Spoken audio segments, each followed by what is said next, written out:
ఎలా ఎట్లున్నదంటే పొద్దున ఇక్కడికి వచ్చేటప్పుడు ఒక వీడియో చూసిన నేను. పార్టీ మారింది, కొంతమంది మన ఎమ్మెల్యేలు మన పార్టీలో గెలిచిన కొంతమంది పోయినరు. పోయినాక సరే పోయిన వాళ్ళు పోయినామని చెప్పుకోవాలి కదా, ఏ పార్టీలు ఉన్నావా అంటే ఈ పార్టీలు ఉన్నాయని చెప్పుకోవాలి. ఇక్కడికి వస్తుంటే ఆ వీడియో చూసిన, విలేకరు అడుగుతాడు, ఏ పార్టీలు ఉన్నావు సార్ నువ్వు అంటే, ఏ పార్టీలు ఉండాలో గా పార్టీలనే ఉన్నా.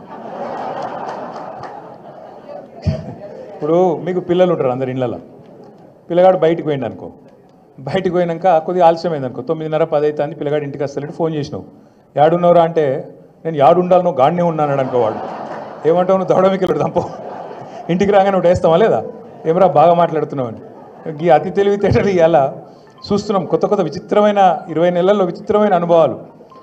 ఇప్పుడు రాష్ట్రంలో 10 ఏళ్ళ బుడ్డ పొలగాన్ని పట్టుకొని అడిగినా, తమ్మి కాలే ఆదాయ ఇవాళ ఏ పార్టీలో ఉన్నాడంటే ఏం చెప్తారు, కాంగ్రెస్ అని చెప్తారు. కానీ స్పీకర్కి అర్థమవుతలేదు, మీ వికారాబాదు ఎమ్మెల్యే గారికి మాత్రం ఆయన ఏ పార్టీలో ఉన్నాడో శోధించి పరిశోధించి మళ్ళీ ఎంక్వైరీ పెట్టి చెప్తారట. ఇంకా విచిత్రం నేను చూస్తూ ఉన్నా, అంటే రేవంత్ రెడ్డి గారి పరిపాలన వచ్చినాక, కాంగ్రెస్ పరిపాలన వచ్చినాక అనుభవాలు ఎంత తమాషాగా ఉన్నాయంటే, పాపము ఆ ఎమ్మెల్యేల పరిస్థితి 10 మంది పోయినోళ్ళు ఎట్ట తయారైందంటే, అయ్యా మీరు ఏ పార్టీలో ఉన్నారంటే సుప్రీంకోర్టులోనేమో మేము బీఆర్ఎస్లోనే ఉన్నాం, కేసీఆర్ నాయకత్వంలో ఉన్నామని అక్కడ రాస్తాను. మరి నువ్వు కండువా కప్పుకున్నావు కదా అంటే, ఏ దేవుని కండువా, అది కాంగ్రెస్ కండువా కాదు, ముఖ్యమంత్రి గారు బాగా దేవుడు అంటే ప్రేమ, అందుకే మాకు దేవుని కండువా కప్పిండు. ఇట్లా విచిత్రమైన ఒక పరిస్థితి గత 20 నెలలుగా హైదరాబాద్కి వెళ్ళి మొదలు పెడితే కింద ఉండే ఒక చిన్న పల్లెటూరు దాకా అదే పరిస్థితి కనబడుతూ ఉన్నది. చాలా గమ్మత్తైన పరిస్థితి. ఒక ముఖ్యమంత్రి ఎట్లా ఉండాలో, రాష్ట్రానికి ఎట్లా నాయకత్వం వహించాలో, ఎంత అద్భుతంగా పనిచేయొచ్చో భారతదేశానికి చూపెట్టింది మన నాయకుడు కేసీఆర్ గారు.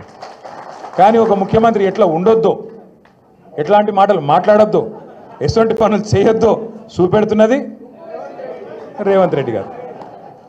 నాకు తెలియక అడుగుతా, ఇప్పుడు ఇక్కడ ఇంతమంది వచ్చారు మీరు పరిగికి వెళ్ళి, లోపల చాలామందికి చాలా కష్టాలు ఉంటాయి. ఇప్పుడు కొద్దిగా సురేందర్ బయటపడ్డాడు, మల్లేష్ బయటపడ్డాడు, కొంత కష్టం ఇట్లున్నది గట్లున్నది అని చెప్పారు. కానీ కడుపులో ఏమున్నా, ఆఖరికి జేబులో పైసలు లేకపోయినా, బాగా అప్పులున్నా, ఒక్కొక్కరి మీ నెత్తి మీద 50 లక్షల కోటి రూపాయలు అప్పున్నా, లోపల బనీన్ చినిగిపోయినా, బనీన్ పొక్కలు పడ్డా, బయటికి మాత్రం కడకంగి కద్దరంగి వేసుకొని షాన్ మే ఫరక్ నియానా అని చెప్పి బయట తిరుగుతాం, అంతేనా? అట్లే ఉంటామా లేదా? ఎందుకంటే అట్లా ఉంటేనే మళ్ళీ ఎవడన్నా పైసలు ఇచ్చి ఓడిస్తాడు, లేకపోతే ఓడిస్తాడు అప్పు, మళ్ళీ ఎవడు ఇయ్యాడు కదా. కానీ రేవంత్ రెడ్డి కథ ఎట్లుంది, నేను ఢిల్లీకి పోతే నాకు అపాయింట్మెంట్ ఇస్తలేరు, నేను దెబ్బన చెప్పులు ఎత్తుకపోతేనేమో అపాయింట్మెంట్ ఇస్తలేరు, ఎవడన్నా చెప్తాడు ఎట్లా ముఖ్యమంత్రి? ఈ విచిత్రం. ఇప్పుడు దబ్బన ఒక మాట అనుకో, నేను మహేష్ రెడ్డి అన్న దగ్గర అప్పు తీసుకున్నా, ఎంతో 1 లక్ష రూపాయలు అప్పు తీసుకున్నా అనుకో, తీసుకొని మహేష్ అన్న నాకు బాగా కష్టం ఉందే, జరా ఒక నెల రోజులు ఇస్తా అని చెప్పిన. మరి నేను నెల రోజులు నాకు వెళ్ళలేదు, నేను ఇయ్యలే, 2 నెలలు అయింది ఇయ్యలే, 6 నెలలు అయింది ఇయ్యలే, మహేష్ అని నువ్వుకుంటాడా? ఏమాయబాయి నువ్వు చెప్తివి, మస్తుగా చెప్తివి, ఇస్తలేవు, ఏం సంగతి అడుగుతాడా? అడగడా? నెల రోజుల్లో నేనే చెప్తి. మరి 6 నెలలు అయిపోయాయి, అడిగింది అనుకో, ఇక నేను ఏం చేయాలి? నిజానికైతే నిజాయితీ ఉన్నోన్నైతే, అరే 1 లక్ష వెళ్తలేవే, 50,000 వెళ్తున్నాయి, 50,000 ఇస్తా, ఇంకో 50,000 మళ్ళీ ఇస్తానా, ఇక మిత్తి మాఫ్ చేయరని దండం పెడతా అని బతిమలు ఆడుకోవాలి. కానీ ఇవాళ రేవంత్ రెడ్డి కథ ఎట్లుంది, ఏమైనా 100 రోజులలో గ్యారంటీని అమలు చేస్తా అన్నావు, అందరికి అన్నీ ఇస్తా అన్నావు, మరి ఇవాళ ఇస్తలేవేందా అంటే ఏమంటుండే ఎరికేనా? ఏం చెప్తారా? నన్ను కోసుక తింటారా? ఏం చెప్తారా? నన్ను మీరు కోసుక తింటారా? కోసుక తినేందుకు నువ్వు ఏమైనా సేపువా, మామిడికాయవా, ఏంటిది నువ్వు? అరే ఇట్లుంటుందా ఎక్కడైనా? ముఖ్యమంత్రి అనేటోడు నేను ఇక్కడ లంకె బిందెలు ఉంటాయి అనుకొని వచ్చిన, ఏం మాటలు అవి, ఏం అసలు మాకే పరిశాన్ ఉంది. సబితక్క ఇవాళ కాదు, ఇప్పుడే సత్యక్క చెప్పినట్టు, సబితక్క రేవంత్ రెడ్డి గారు జెడ్పీటీసీ కాకముందే మంత్రి అయిన మరి సీనియర్ నాయకురాలు. అట్లాంటి సీనియర్ నాయకురాలకి నిన్న మహేశ్వరం నియోజకవర్గంలో ఓడిపోయినమో కుర్చీ మీద కూర్చోబెడతారట, గెలిచిన వాళ్ళని మాత్రం కింద కూర్చోన్నట్ట. మనం పిచ్చోళ్ళక వాడు కారు అట్లు ఇస్తుంటే, వాడు ఇంకోటి చేస్తుంటే, పోజులు కొడుతుంటే మనం చూడాలంట. అక్క ఏమనలే పాపం, కానీ కార్యకర్తలు ఊరుకోరుగా. అరే మా మేడంకి అవమానం జరుగుతుందని లొల్లి పెడితే, ఇలా హోంమంత్రిగా పనిచేసిన అక్క మీదకి గింతంత పోలీసు వాళ్ళు ఎగిరిపోయి రెచ్చిపోయి మాట్లాడుతూ ఉన్నాడు. నేను ఇలా పరిగి మాత్రమే కాదు, రాష్ట్ర వ్యాప్తంగా ఉండే కలెక్టర్లు, ఐఏఎస్ ఐపీఎస్ అధికారులకు నేను ఒక్కటే గుర్తు చేస్తున్నా, గుర్తుపెట్టుకోమని చెప్తా ఉన్నా. ఇలా మీరు పచ్చి అబద్ధాలు ఆడుతూ ఉన్నారు ఐఏఎస్ అధికారులు కూడా. మొన్న ఇక్కడ చూసిన నేను ఖైరతాబాద్లో ఒక ఐఏఎస్ అధికారి, ఒక ఐపీఎస్ అధికారి, ఇద్దరు చిలక పలుకులు వలుపుతున్నారు. ఏమని? 10 ఏళ్లలో ఒక్క రేషన్ కార్డు ఇవ్వలే, కాంగ్రెస్ వాళ్ళు మాట్లాడుతున్నారు. నేను వాళ్ళందరికీ ఒకటే చెప్తా ఉన్నా, ఎక్కువ టైం లేదు, రెండున్నర ఏళ్లలో మళ్ళా మేమే వస్తున్నాం. ఎవడెవడో ఎవరైతే ఎగిరెగిరి పడుతుండ్రో,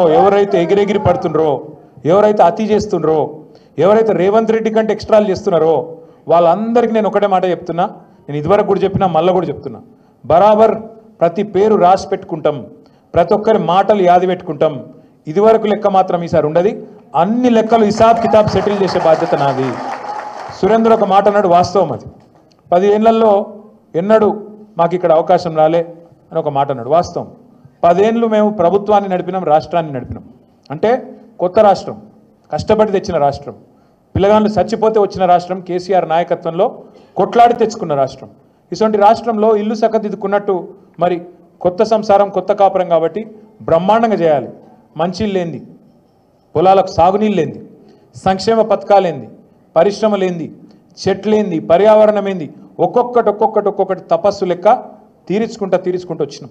ఎలా గర్వంగా చెప్పుకోవచ్చు ఏం సాధించింది తెలంగాణ 10 ఏళ్లలో అంటే. సరే మనం 1.8%తో మనం ఓడిపోవచ్చు. ఇప్పుడే మహేష్ అన్న ఒక మాట అన్నాడు, కొత్తగా గిన్ని గ్రామ పంచాయతీలు చేసినాం, గిన్ని తాండా పంచాయతీలు చేసినామని. ఎప్పటి నుంచో చెప్తున్నారు కాంగ్రెస్ వాళ్ళు, 78 తాండాలు పంచాయతీలు చేస్తామని. చేసిర్రా? మళ్ళీ కేసీఆర్ వచ్చినాకనే బ్రహ్మాండంగా ఇవాళ 3400 తాండాలు, పల్లెలు, పంచాయతీలు అని చేసుకున్నాం. అట్లాగే కొత్త మండలాలు చేసుకున్నాం. మీ మహమ్మదాబాద్ కూడా అయింది కదా, చౌడాపూర్ అయింది, మహమ్మదాబాద్ అయిందా లేదా? రెవెన్యూ డివిజన్లు చేసుకున్నాం, కొత్తగా జిల్లాలు చేసుకున్నాం. వికారాబాద్ జిల్లా కావాలని ఎప్పటి నుంచి ఉండే మీకు కళ? ఇవాళ ఇక్కడికి వచ్చినాం, చాలా దూరం వచ్చినాం అంటున్నారు. ఒకప్పుడు రంగారెడ్డి కలెక్టరేట్ ఎక్కడుండే? హైదరాబాద్లో లగ్డికాపుల్లు ఉండే. మరి ఇవాళ ఏడుంది మీ కలెక్టరేటు? వికారాబాద్లో మీ కూతవేటు దూరంలో ఉన్నది. అంటే ఇవన్నీ కేసీఆర్ చేయలేదా? చేసుడే కాదు, స్వయంగా ఈరోజున్న మంత్రి కోమటిరెడ్డి వెంకటరెడ్డి చెప్పిండు, మన కలెక్టరేట్లు ఉన్నట్టు కొన్ని రాష్ట్రాల సెక్రటేరియట్లు కూడా ఉన్నాయని చెప్పి నేను చెప్పుడు కాదు, స్వయంగా ఇయ్యాలున్న మంత్రి కోమటిరెడ్డి వెంకటరెడ్డి భువనగిరిలో చెప్పినాడు. అద్భుతంగా కొత్త పంచాయతీలు, కొత్త తాండాలు, కొత్త మండలాలు, కొత్త రెవెన్యూ డివిజన్లు, కొత్త కలెక్టరేట్లు, ఐఏఎస్ ఐపీఎస్ అధికారులు మీకు అందుబాటులో, మీరు యాడికో 100 కిలోమీటర్లు పోయి అక్కర లేకుండా మీ గడప ముంగటికి పాలన తెచ్చిన నాయకుడు కేసీఆర్ గారు. అది మాత్రమే కాదు, ప్రతి గ్రామంలో భారతదేశంలో ఎక్కడ కూడా లేదు ఇవాళ మన దగ్గర ఉన్న పరిస్థితి. నర్సరీలు, పల్లె ప్రకృతి వనాలు, ఇంటి ముంగట నల్ల, అట్లాగే బ్రహ్మాండంగా ప్రతి ఊళ్ళో ఒక రైతు వేదిక, ప్రతి ఊరిలో ఇవాళ ప్రకృతి వనంతో పాటు డంపింగ్ యార్డు, అట్లాగే శ్మశాన వాటిక, వైకుంఠధామం ఎక్కడ ఉన్నాయా భారతదేశంలో? ఎవరన్నా ముఖ్యమంత్రికి ఇంత సూక్ష్మంగా ఆలోచించినోడు ఉన్నాడా?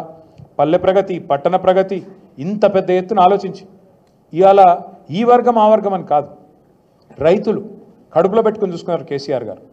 24 గంటలు కరెంటు వ్యవసాయానికి ఉచితంగా ఇచ్చిన ముఖ్యమంత్రి భారతదేశంలో ఎవరైనా ఉన్నారా స్వాతంత్రం వచ్చినాక? ఒక్కడు కేసీఆర్.